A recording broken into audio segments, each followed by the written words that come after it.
Paz de Cristo, jóvenes y hermanos, que el Señor Jesús les bendiga mucho. Para la cápsula del día de hoy tengo preparada una alabanza que se llama Tu poder, creo en ti.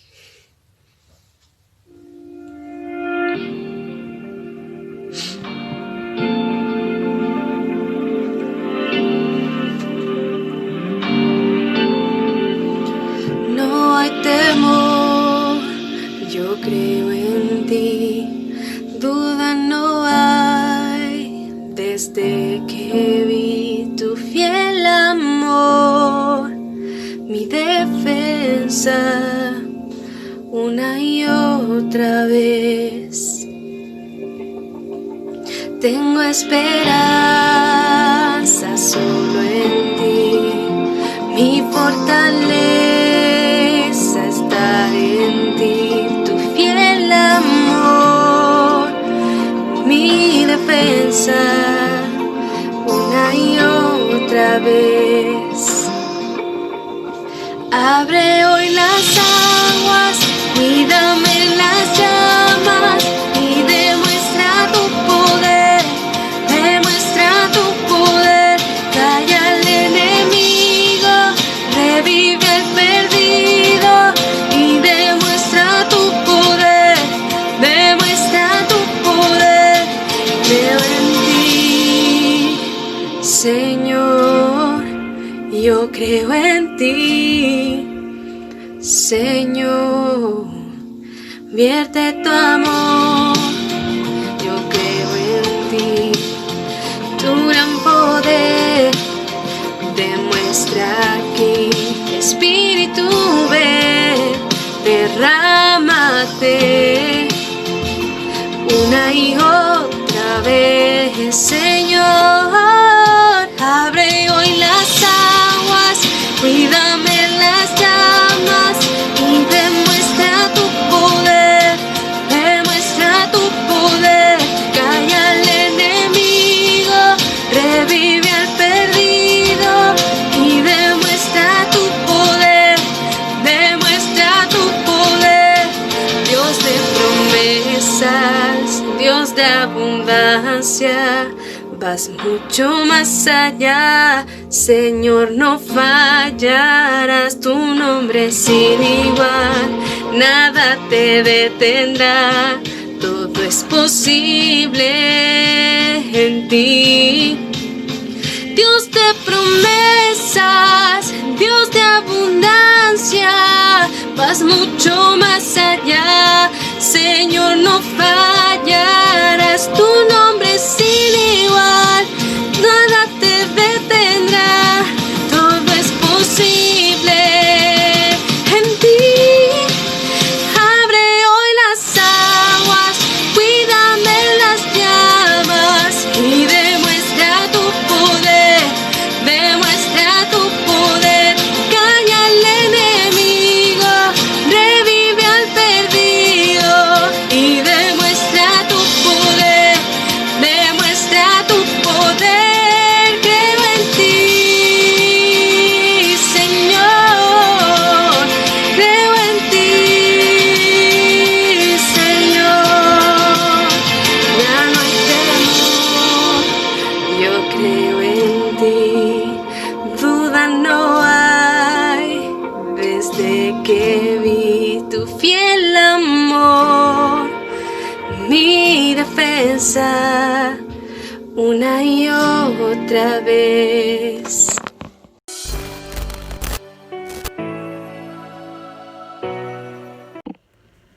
Hey, paz de Cristo a todos los muchachos, a todos los jóvenes de la red juvenil del país de Chile. Mi nombre es Leonel Jiménez, soy de Sonora, México, y es un honor, un gusto poder estar este día contigo compartiendo el mensaje.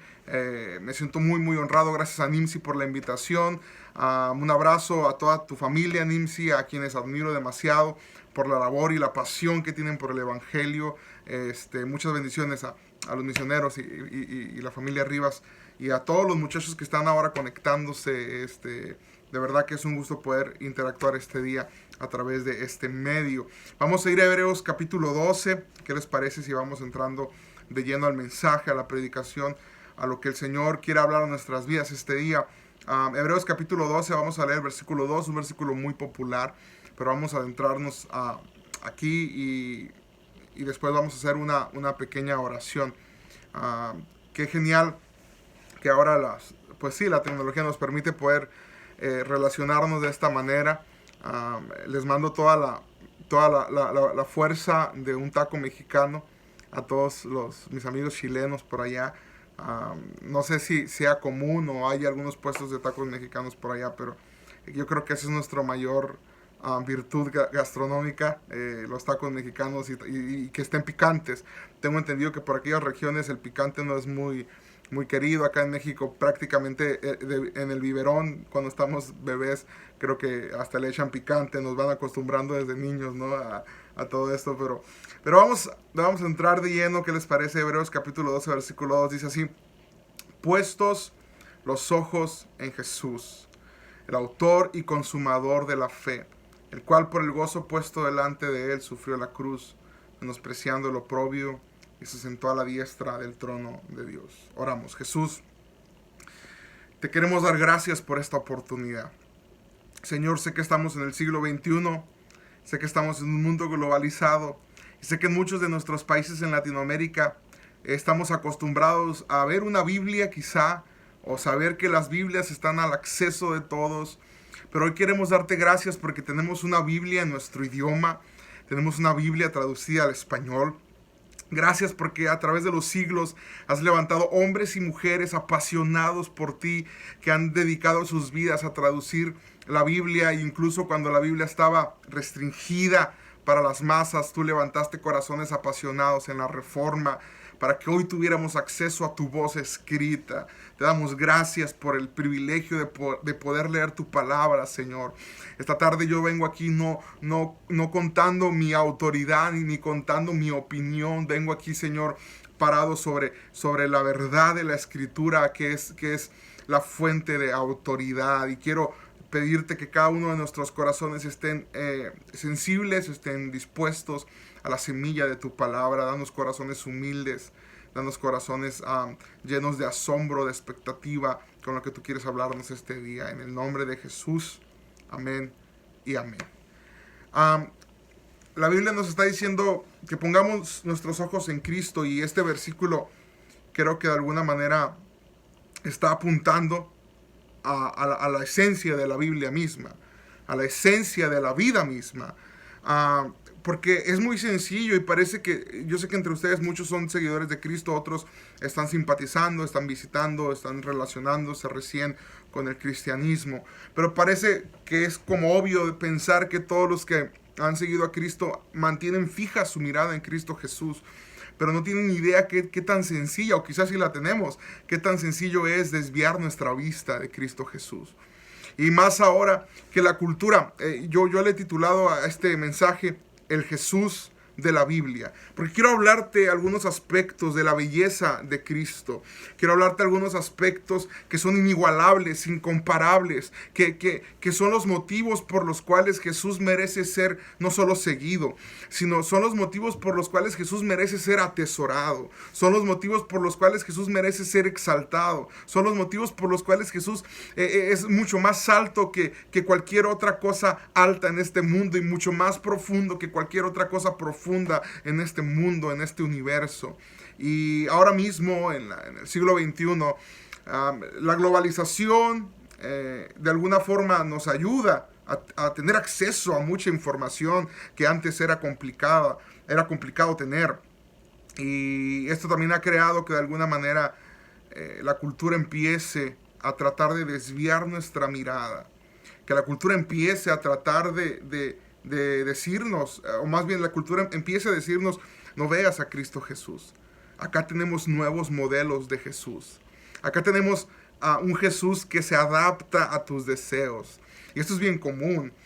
La cultura constantemente nos está invitando a eso, a comprar esta idea errónea de que hay un Jesús para para cada tipo de vida, para cada deseo, para cada ideología.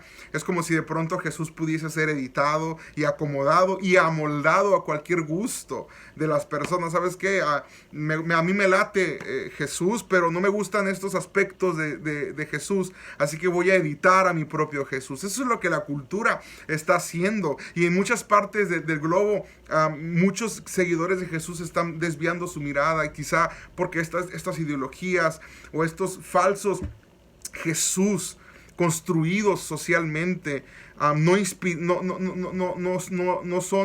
no son el Jesús que la Biblia nos cuenta, no son el Jesús verdadero, el Dios de los dioses. Y como de pronto esto es muy sutil, muchas personas empiezan a ir en pos de todo esto. Pero hoy quiero hablarte acerca de lo práctico que es el Evangelio y de por qué la Biblia nos está demandando mantener nuestra mirada en Jesús. ¿De qué se trata el cristianismo al fin de cuentas?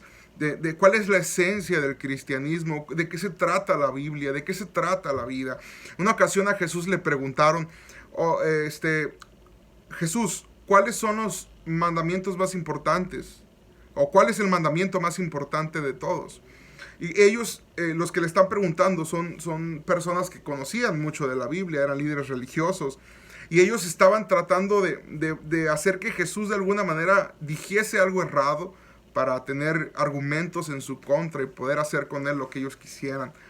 Y cuando le preguntan cuál es el mandamiento más importante, yo creo que, fíjate, muchos de estos hombres notaban que Jesús no se parecía en nada a los líderes religiosos de ese tiempo. No se parecía en nada a sus contemporáneos. La gente... Jesús era constantemente una fuente de asombro, y eso es glorioso.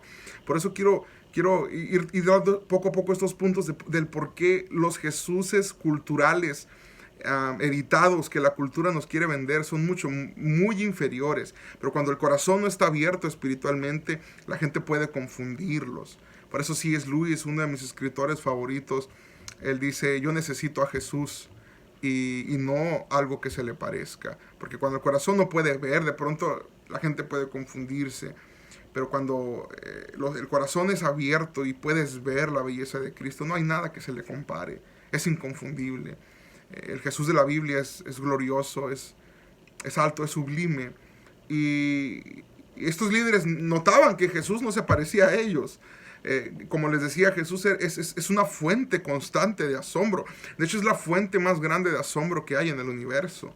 Lo que pasa es que de pronto, en la rutina, en la monotonía, estamos enredados en distintas cosas.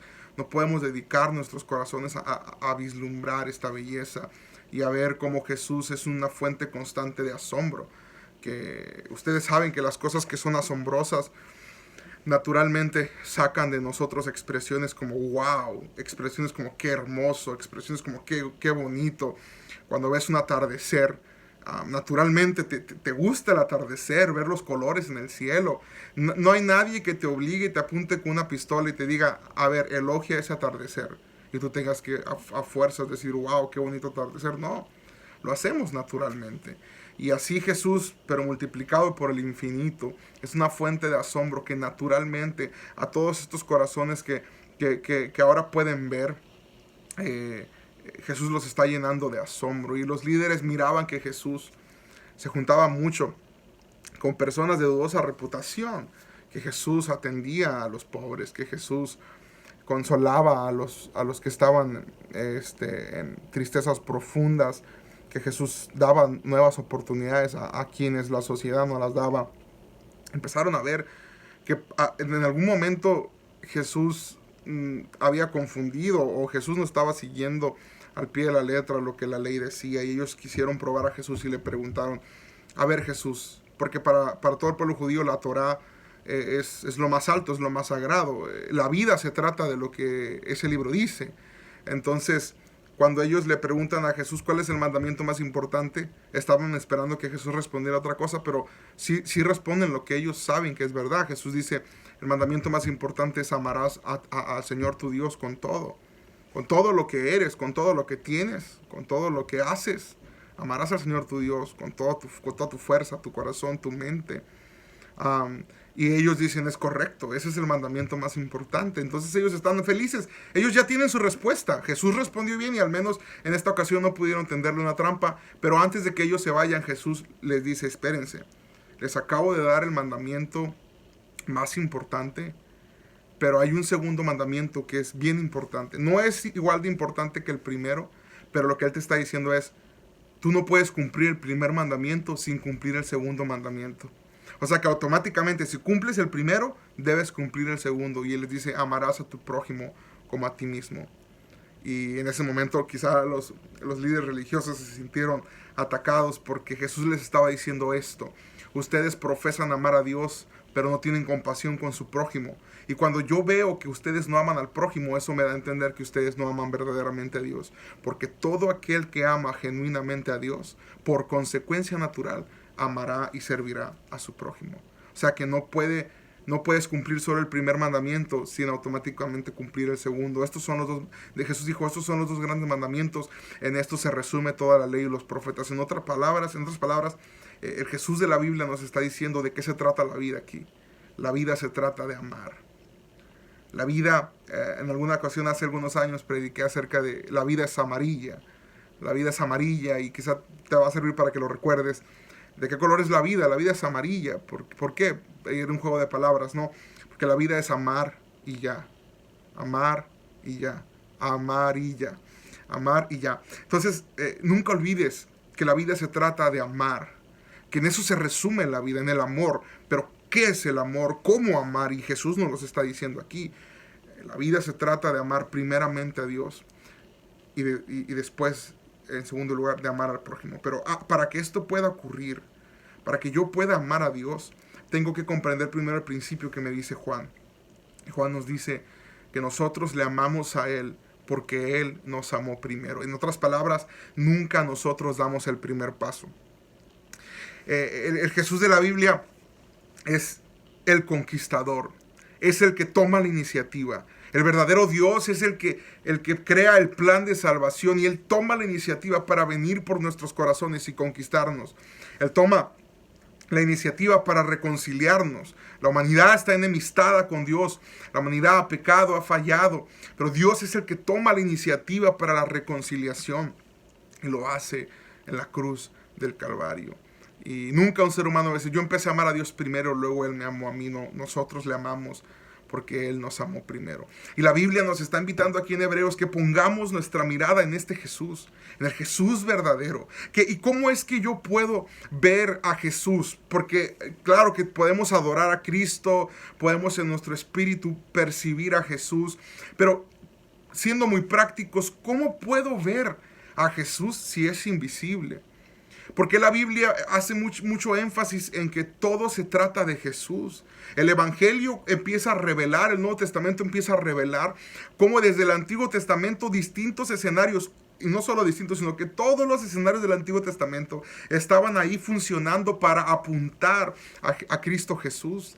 Y esto es glorioso. Por eso es que la Biblia hace énfasis en que debemos poner nuestra mirada en Él, porque es muy sencillo desviarla con cualquier otro tipo de temas. Y claro que hay cosas buenas en la vida, pero mira, hay versículos bíblicos que son bien radicales, pero que sirven para darnos a entender cuán glorioso es Cristo Jesús a diferencia de cualquier otra cosa. En unos versículos Jesús dice, el que no aborrece a padre y a madre no es digno de mí.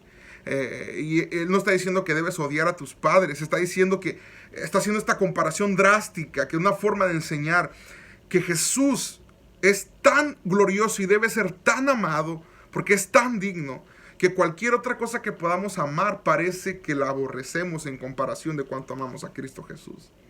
Así de increíble es Él. Y quiero invitarte a que tu corazón empiece a abrirse a esta verdad de que Jesús es más alto que cualquiera de nuestros sueños, de que Jesús es más glorioso que cualquiera de nuestros objetivos y metas, de que Jesús es mucho más poderoso de que cualquiera de nuestras heridas, que Jesús es mucho más satisfactorio que cualquiera de nuestros pecados. Jesús es la razón de la Biblia y Jesús es la razón de la vida. Todo el Antiguo Testamento está ahí solo para anunciarnos lo perfecto que habría de venir. Me encanta cuando leo que la roca de donde salió agua en el desierto cuando Israel caminaba era Cristo Jesús. O sea, ves cómo Cristo Jesús está ahí asomándose en todo el Antiguo Testamento. Esa agua que Israel bebió les dio vida. Todos podían venir a beber. Y esa roca representa a Cristo Jesús. ¿Quién iba a pensar que de una roca tan sencilla saldría agua para toda una nación? Pues quién iba a pensar que de un carpintero tan sencillo vendría la salvación para toda la humanidad. Y así como la roca hay distintos ejemplos. Tenemos la serpiente de bronce que es levantada, y luego el Nuevo Testamento dice que así como esa serpiente, que cuando todo aquel que era mordido volteaba a verla, recibía sanidad, es necesario que el Hijo del Hombre sea levantado. Todo el Antiguo Testamento se trata de Jesús. Incluso ahí quiero entrar a un tema muy interesante, porque estamos hablando de poner nuestra mirada en Cristo Jesús. ¿Y cómo es la forma práctica de hacerlo? Claro que hay gente que puede tener, no sé, momentos de adoración y en su corazón ellos están percibiendo en su espíritu a Jesús, pero la forma práctica de ver a Cristo Jesús es a través de la Escritura, es a través de la Biblia. En la Biblia tenemos la revelación completa, HD, 4K, del carácter de Dios. Tenemos la revelación de Cristo Jesús. Es la palabra profética más segura. Es la voz de Dios escrita. Es ahí donde vamos a conocer a Jesús. Es ahí donde podemos ver los detalles de sus perfecciones. Y a veces es lo último que queremos. Queremos que nos cuenten cómo es Jesús y no queremos ir a la Biblia misma que nos está esperando para revelarnos su naturaleza. Queremos que otros lean la Biblia por nosotros y que nos hagan el trabajo fácil. Pero viviendo de esa manera nunca vamos a poder alcanzar la plenitud del cristianismo. Jesús quiere una relación personal con nosotros. Claro, predicaciones sirven, hombres y mujeres de Dios sirven para enseñarnos, pero hay un punto en nuestra vida cristiana donde Dios está demandándonos una relación personal sin intermediarios. Claro, seguiremos aprendiendo de todos, pero en nuestra recámara seguiremos teniendo esta intimidad con Jesús. Este es el Jesús de la Biblia, un Jesús que, si bien en un punto bueno, ahorita voy a ir a algunos puntos de lo que Jesús decía, a diferencia de los Jesús culturales que ahora quieren vendernos, o que la cultura quiere vendernos. Pero lo que estaba comentando es, la manera práctica de ver a Jesús es en la Escritura. Y cuando yo me sumerjo en la Escritura y me sumerjo con la cosmovisión correcta de que toda la vida se trata de Jesús, de que el mandamiento más importante es amarlo a Él, de que Hebreos me dice que ponga mi mirada en Él, entonces yo voy a empezar a ver todas las historias con la óptica correcta. Con esto quiero ser cuidadoso. Por ejemplo, quiero hablarles, una de las predicaciones que más he escuchado desde mi infancia, que más he escuchado a distintos predicadores dar, es la predicación de David contra Goliat. Y en esta predicación, el 100% de las veces que yo escuché a predicadores hablar de esto, siempre me decían que Goliat era el enemigo y el pecado, y que yo era David y que tenía que vencer a Goliat, y que Dios me daba la fuerza para hacerlo. Ahora, no está mal que podamos identificarnos con los personajes bíblicos. Claro, también están ahí para nuestra enseñanza, para adquirir sabiduría. Están ahí para que podamos aprender de ellos, de sus aciertos, sus virtudes. Pero al final el sentido, si queremos ser quirúrgicamente bíblicos, el sentido real de estas historias es apuntarnos a Jesús. En otras palabras, en la historia de David y Goliat, yo no soy David, porque David es el protagonista de esta historia. Hablando humanamente, David es el protagonista de esta historia. Y eso es lo que la cultura nos quiere vender en primer lugar. Otro tipo de Jesús que alterno al Jesús verdadero. Es aquel que te dice, tú eres el protagonista, tú eres el centro. Y aquí entra la ideología del humanismo infiltrándose. El humanismo es esta corriente de pensamiento en donde el ser humano es el centro de todas las cosas, donde el ser humano es lo más importante. Pero el Jesús de la Biblia no es así.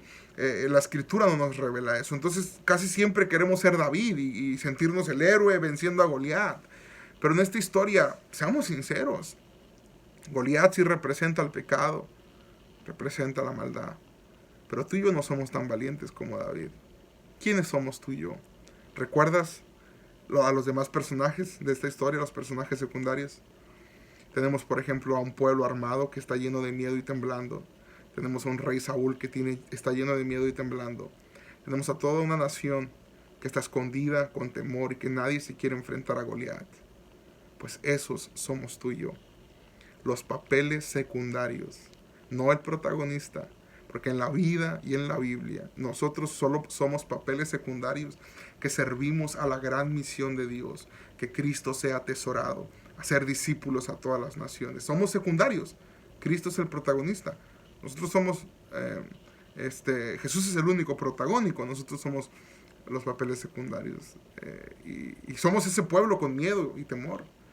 Y de pronto está el gigante, que es el pecado, la maldad. Y aparece de pronto en la historia este pequeño llamado David, que salva al pueblo, que se enfrenta a Goliat por ellos, y que todo el pueblo lo celebra como el salvador del pueblo. Todo el pueblo lo celebra como su salvador en esta guerra. Pues ese es Jesús. Realmente Jesús es David. Jesús es el que entra en la historia para salvarnos de nuestros pecados.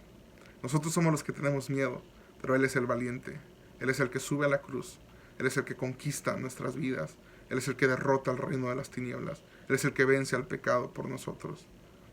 Jesús es David. Y así te darás cuenta que todas las historias apuntan a Jesús. Que todas las historias nos están hablando de la belleza de Cristo. Cada personaje bíblico está haciendo algo, apuntando algo acerca del carácter de Jesús. Y es glorioso cuando te sumerges en la Escritura con esta cosmovisión. Porque entonces empiezas a disfrutar a plenitud tu cristianismo. Yo no estoy peleado con que se hable de muchos temas. Claro, la Biblia es muy extensa y hay mucho que hablar. La Biblia abarca cualquier tema que tú necesites. La Biblia lo abarca y su sabiduría lo abarca. Pero mientras enseñamos eso, no olvidemos que lo primordial, lo principal, es exponer a Cristo. Que nuestros sermones, que nuestras vidas, que nuestros ministerios sean cristocéntricos. Que todo se enfoque en Jesús. Y es importante mencionar a Jesús. Es importante que el nombre de Jesús se mencione. Que la persona de Jesús esté en la escena de nuestros ministerios, de nuestras vidas y nuestras predicaciones. Porque yo sé que Jesús es Dios y podemos como de pronto decir, no, pues ya todos saben que Jesús es Dios, voy a hablar de muchas cosas y voy a hablar de enfocarme en muchos temas, pero es importante que seamos cristocéntricos. ¿Por qué? Porque puestos nuestros ojos en Cristo Jesús. Solo cuando mantenemos nuestra mirada en Él, solo cuando mantenemos nuestra vista en la Escritura, es que podemos nosotros tener vidas cristocéntricas. Si tú estás viendo constantemente a Jesús, todo lo que te rodea va a cobrar su verdadero valor, que sí vale en nuestra vida. Amamos nuestra familia, nuestra carrera, trabajo, etcétera. Cualquier cosa que poseas, lo amamos. Pero todo eso es muy inferior comparado con la altura de Jesús, con la belleza y el valor supremo de Cristo Jesús. Y el Señor esta tarde nos está invitando a que volteemos a verlo, ¿sabes? El Jesús que nos vende la cultura es un Jesús que de alguna manera es el Jesús más cariñoso de todos. Y han malinterpretado el amor con cariño. Claro que la esencia de Dios hay ternura. También Luis nos habla del carácter de Dios y revelado en la Escritura cómo Jesús, siendo misericordioso y compasivo, es un Dios que expresa su amor a través de este tipo de cariño. Pero también la Biblia nos habla de que el amor verdadero, que Dios a quien ama reprende, corrige. Y el Jesús de la Biblia es esta perfecta combinación entre dulzura y corrección, entre amarnos de una forma donde nos dice que somos sus hijos amados en Cristo Jesús, pero también donde nos reprende y nos habla con autoridad. Jesús es quien separa y quien dice, vengan a mí todos los que están trabajados y cargados, yo los haré descansar. Jesús es este descanso que nos dice, porque mi yugo es fácil y mi carga es ligera. Jesús es este Dios glorioso que se para en medio de la humanidad y empieza a atraer a sí mismo a todos los que están cargados, trabajados, quizá desesperados, en depresión, en tristeza. Y Él es esa esperanza. Pero también el Jesús de la Biblia se para y dice, si alguno quiere ser mi discípulo, si alguno quiere venir en pos de mí, debe negarse. Y le habla muy fuerte a sus seguidores, les dice, niéguense a sí mismo, tomen su cruz y entonces pueden seguirme.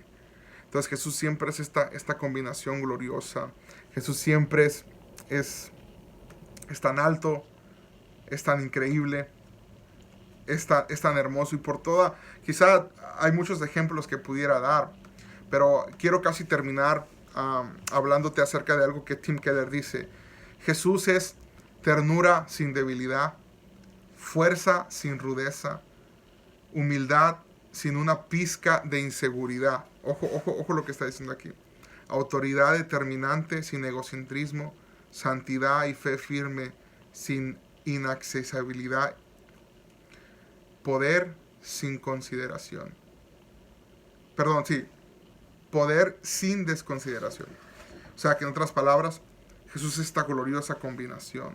Cuando nos habla de santidad y fe firme, sin inaccesibilidad, nos está diciendo que Jesús, aunque es un Dios gloriosamente santo y alto, es accesible a través de Cristo Jesús.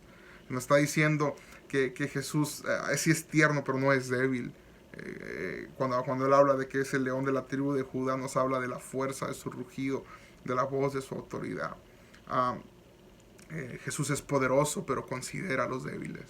Es esta serie de cosas gloriosas que ningún otro Dios, ningún otro Jesús construido puede ofrecerle a las personas. Y sobre todo, nadie más puede salvarnos de nuestros pecados. Nadie más ha subido a una cruz y ha recibido nuestro castigo. Solo Jesús de la Biblia. Y hoy quiero que terminemos haciendo una oración para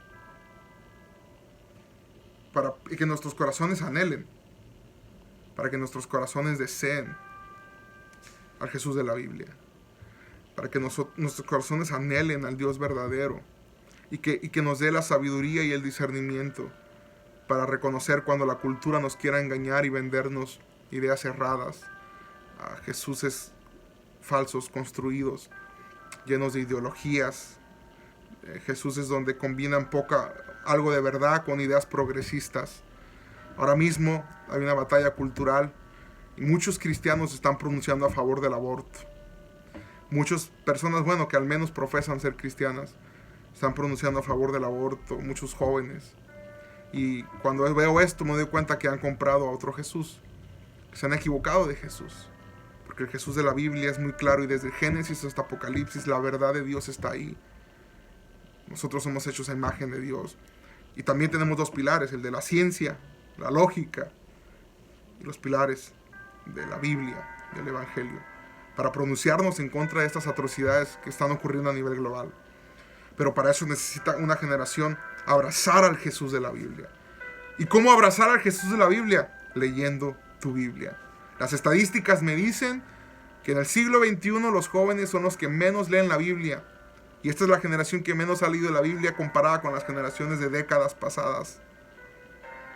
Pero yo tengo fe y tengo esperanza de que se va a levantar una generación de jóvenes.